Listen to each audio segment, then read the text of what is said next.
Alex Nurdin dan Uday Madang dihadirkan dalam sidang dugaan korupsi dana hibah Masjid Raya Sriwijaya Palembang dengan terdakwa Mukti Sulaiman dan Ahmad Nasuhi Senin 8 November 2021. Selain mantan Gubernur Sumatera Selatan dan mantan Ketua KONI Sumatera Selatan ini, juga ada 4 saksi lainnya.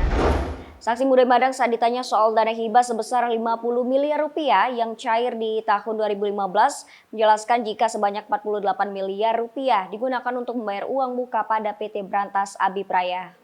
Sedangkan Alex Nurdin dalam memberikan kesaksiannya menjelaskan Yayasan Wakaf Masjid Raya Sriwijaya dibuat untuk melaksanakan pembangunan dan untuk menampung sumbangan dari masyarakat agar dapat membangun masjid terindah di Sumatera Selatan.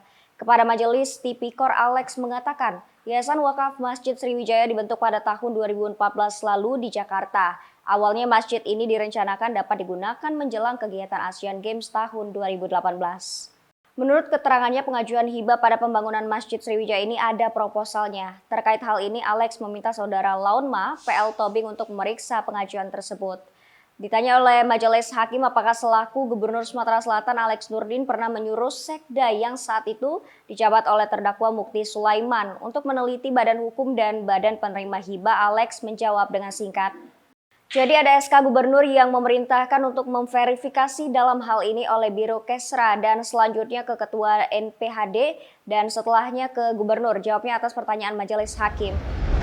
Disinggung mengenai hibah lahan di kawasan Jakabaring, Palembang untuk lokasi membangun Masjid Sriwijaya, saksi Alex Nurdin mengatakan bahwa lahan seluas 9 hektar itu bebas dari masalah. Di kesempatan yang sama, Alex Nurdin mengatakan penganggaran dana hibah Masjid Sriwijaya ini adalah masuk dalam skala prioritas.